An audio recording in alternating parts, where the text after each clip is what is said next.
Hello and welcome to Sabha TV, watching Midday News with your host Rajat Kane. Let's have a look at the top headlines of the day so far.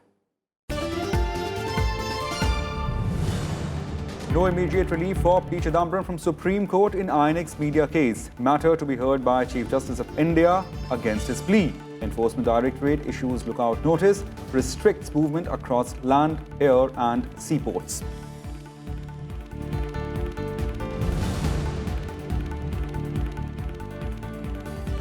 Zambian President arrives in Delhi for the 3-day visit. Prime Minister Narendra Modi holds delegation-level talks. India and Zambia expected to sign several agreements.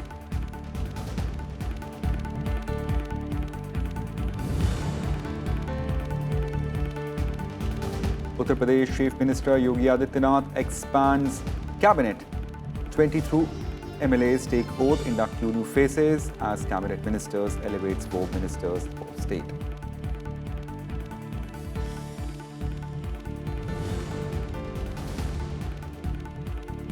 On the last leg of his 3-nation tour, Vice President Venkaiah Naidu arrives in Estonia for bilateral talks with President and Prime Minister of Estonia. Will also attend India-Estonia Business Forum.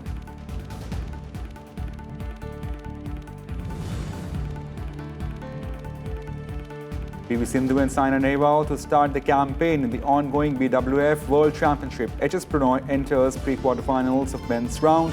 Sai Praneeth in third round.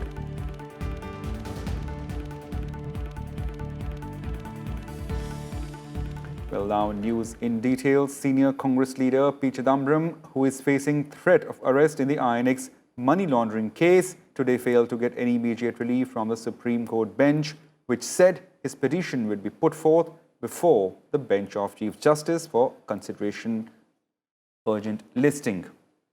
Chidambaram had filed a petition in the Supreme Court seeking protection from arrest. Meanwhile, the Enforcement Directorate has issued a fresh lookout circular against former Finance Minister P. Chidambaram.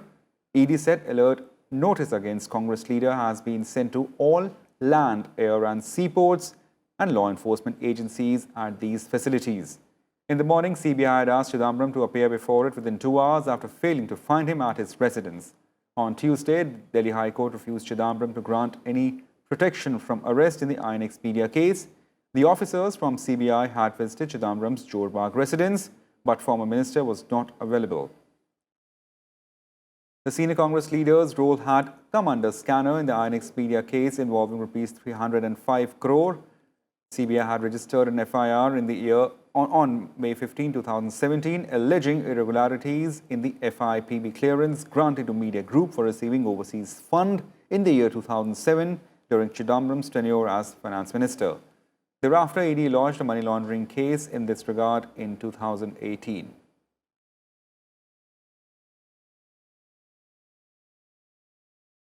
For more on these important details, we're joined by correspondent Ravinder Singh Shirao. Ravinder, thanks for joining us. Just take us to what is the latest development in this matter, as there are developments on two fronts. First, in the Supreme Court, where his petition is pending, and also the lookout notice has been served by the investigating agency. Yeah, good afternoon, Rajat. Today in the morning, when this matter came here in the Supreme Court for the hearing in the Court of Justice N.V. Ramanna, the senior advocate Kapil Sibal, he mentioned the petition and requested the court to grant protection from arrest to his client, former Finance Minister P. Chidambaram. But the court, headed by Mr. Ramanna, has said that only the Chief Justice of India is competent enough to decide on this case, and this case should be posted in his court. So now we have been waiting now we have been waiting here in the courtroom that whether today only the petitioners, the lawyer, will come here to the court to file to mention this in the Chief Justice Court, or they will wait for the regular hearing through the registry. In the meanwhile, on the other hand, the Enforcement Director, they have also issued a fresh lookout notice against Mr. P. Chidambaram, and P. Chidambaram is wanted in PMLA case now, Prevention of Money Laundering Act, and the Enforcement Director is investigating that case. Besides this, today also the CBI has approached the Supreme Court, filing a caveat petition and requesting the court to be their point of view also to be heard before giving any order on the petition of Mr. Chidambaram. So these are the developments Right. that has happened today. We have been waiting and watching this Right. case very closely. Right. Hopefully, either now or after 2 o'clock, after the lunch, maybe the lawyers of petitioners, Chitti Chidambaram, will come and they may mention this case again in the Supreme Court. Right. Thanks, Ravindra, for all those latest updates.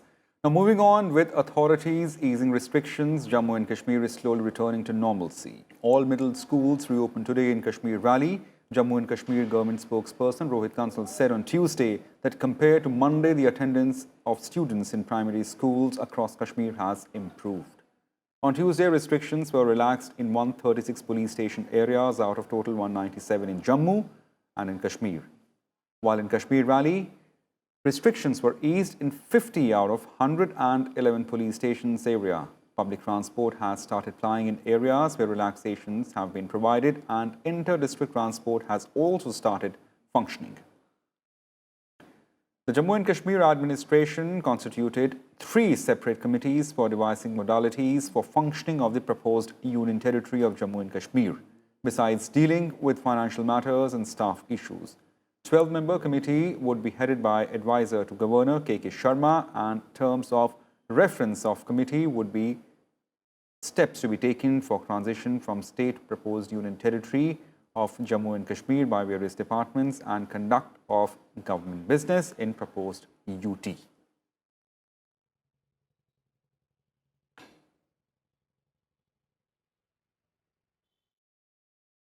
Now, Lashkar-e-Taiba terrorists and a policeman were killed today, while sub-inspector was injured in an encounter with ultras in Baramulla district of Jammu and Kashmir. The encounter, which began on Tuesday, has ended. Police said encounter is first anti-militancy operation in the Kashmir since August 5, when centre abrogated provisions of Article 370. Jammu and Kashmir.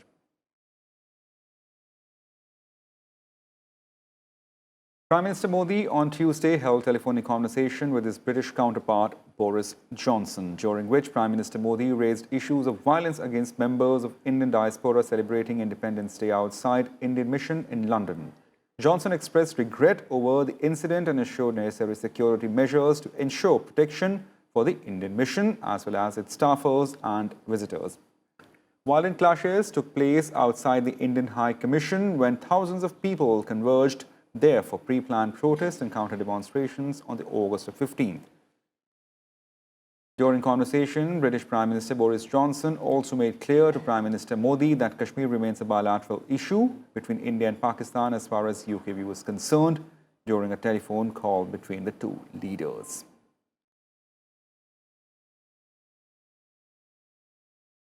Defence Minister Rajnath Singh on Tuesday held a telephonic conversation with his US counterpart Mark Esper, during which he raised the issue of cross-border terrorism against India. The 25-minute talk touched upon overall defence relation between two countries. Singh conveyed to Esper that issues relating to abrogation of provision of Article 370 of the Constitution are India's internal matter. US Secretary of Defence appreciated India's position and hoped that any issue between India and Pakistan will be resolved bilaterally.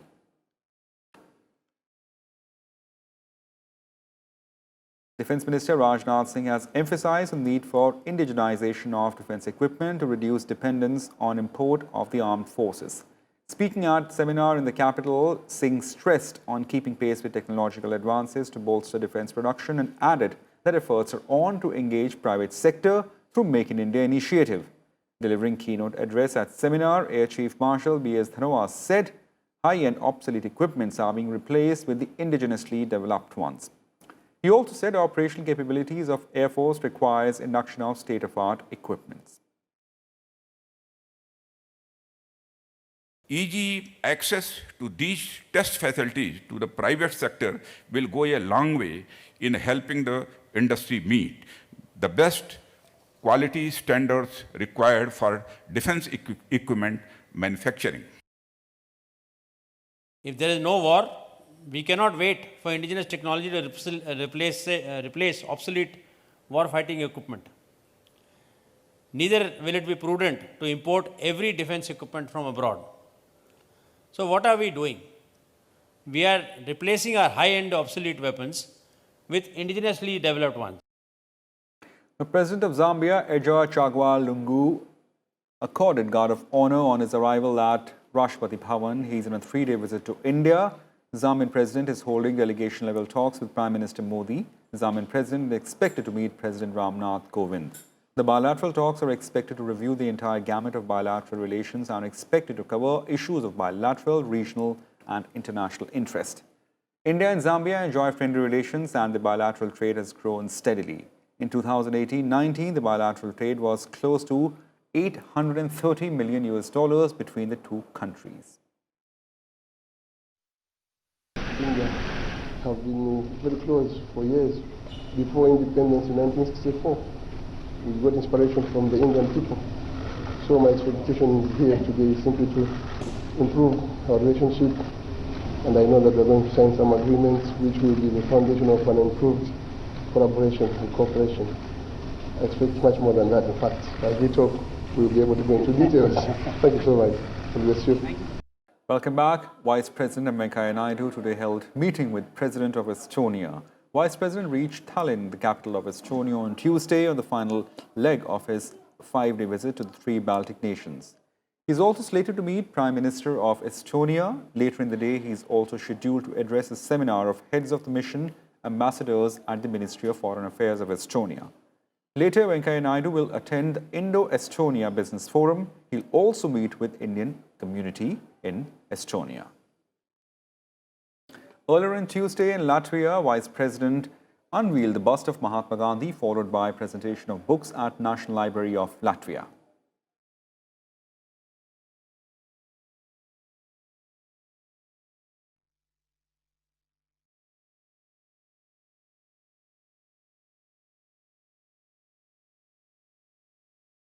Our people have deep interest in each other's culture. It is my proud privilege to unveil the bust of Mahatma Gandhi, the father of Indian nation, today at your prestigious National Library, which is also called the Castle of Light. This year, we are celebrating 150th birth anniversary of Mahatma Gandhi. The message of non-violence and peaceful coexistence given by Gandhiji is eternal and universal and highly relevant for today's conflict-zone world. Well, the Vice President also held wide-ranging talks with Latvian President Elgis Levits on Tuesday. Both leaders pledged to take the bilateral relations to high level with special focus on culture, education and economic partnership. In a joint media statement with the Latvian President, the Vice President said people-to-people relations are an important pillar of the bilateral engagement. He also appreciated widespread interest of Latvian people in Ayurveda, yoga, Indian culture, cinema and cuisine, and said there is also growing interest for Latvian culture and Latvian cinema in India. We agreed that there are immense opportunities to enhance trade, business and investment ties in sectors such as pharma, automotives, textile, petro products, food processing and agriculture, dairy, transport and logistics, ICT, education and startups. India's transformative growth and Latvia's natural strength complement with each other. To explore more avenues for cultural exchange and to bring people of the two countries closer, we have also signed a cultural exchange program today. India and Latvia also reiterated their commitment to continue global cooperation, including on matters such as terror and piracy.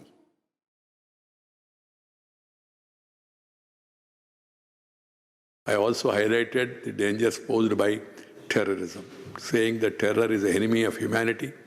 It has no religion, it has no regional connotation also. It's spreading across, and we must all come together to curb terror of any kind for universal peace and progress. Well, the Vice President also addressed the first ever India-Latvia Business Forum on Tuesday. He called for taking the bilateral trade and economic cooperation to new heights. MOUs was also signed between ASSOCHAM, Confederation of Indian Industry, and Latvian Chamber of Commerce and Industry to further boost economic partnership between two countries. India offers one of the largest investment opportunities in the renewable space. The Government of India allows 100% FDI under the automatic route for projects of renewable power generation and distribution. We are focusing on making our growth inclusive and sustainable, guided by India's commitment to a healthy planet and our nationally determined contribution as per the Paris Accord on Climate Change. We have pledged by 2030, 40% of the installed power generation capacity shall be based on green sources. We aim to increase our capacity to 175 gigawatts of renewable energy capacity by 2022. Our initiative on the International Solar Alliance will enable India to be a pioneer in moving towards a green global economy. External Affairs Minister S. Jaishankar arrived in Kathmandu today on a two-day visit to Nepal. He'll co-chair 5th meeting of Indo-Nepal Joint Commission with his Nepalese counterpart Pradeep Kumar Gyawali in afternoon. The Joint Commission will discuss entire gamut of Indo-Nepal relations. The focus will be on economic partnership, trade in transit, connectivity, power, water resources and inundation. During the visit, External Affairs Minister will pay courtesy call to President Bidya Devi Bhandari and Prime Minister of Nepal KP Sharma Oli. He is also expected to meet senior leaders from various political parties. Nepal's Ministers for Foreign Affairs will host a special dinner in his honor. Now, ahead of publication of the final list of the NRC later this month, the Union Home Ministry has assured that non-inclusion of a person's name in the final list of NRC doesn't itself amount to him or her being declared a foreigner. The ministry said that adequate arrangements are being made for people to appeal against non-inclusion in the list of Assam's residents. According to Home Ministry, every individual whose name doesn't figure in the National Register of Citizens can represent his or her case in front of Foreigners Tribunal. The decision was taken at high-level meeting chaired by Union Home Minister Amit Shah and attended by Assam Chief Minister Sabranand Sonowal and others on Monday. The final list of NRC will be published on August 31st.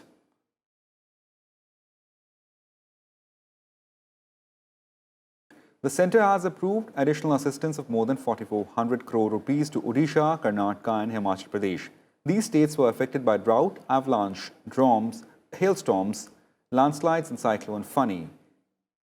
Home Minister Amit Shah chaired a meeting of high-level committee in New Delhi and gave approval to central assistance for affected states. Finance Minister Nirmala Sitharaman, along with Agriculture and Farmers Welfare Minister Narendra Singh Tomar were present in the meeting.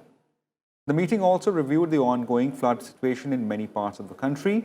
The Home Minister directed senior officers to take every possible measure to deal with the situation. In a significant decision taken by Home Minister, IMCT will be constituted immediately in the aftermath of any natural calamity of severe nature.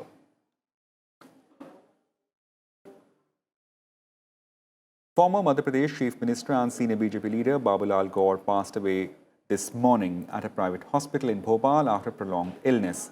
Gaur, aged 89, passed away due to cardiac arrest. The veteran BJP leader served as Madhya Pradesh Chief Minister between 2004 and 5 and represented his traditional Govindpura Vidhan Sabha seat 10 times.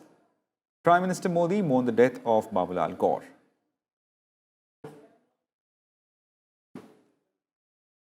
Indian shuttler H.S. Pranoy turned London Olympic gold medalist and multiple-time world champion Lin Dan in hard-fought match to enter pre-quarterfinals of World Championship on Tuesday. Sai Praneeth too moved to third round after he defeated South Korean opponent in second round of the match of BWF World Championship. B.V. Sandhu and Saina Nehwal will start the campaign in the ongoing badminton championship today.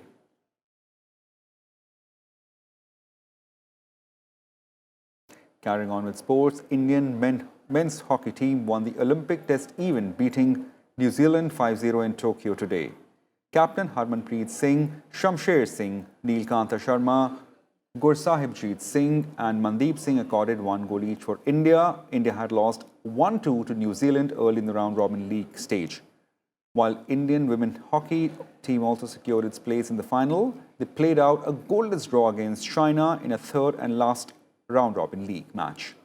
With a tally of 5 points from 3 matches, Indian women's team topped the table and will now face host Japan later in the day.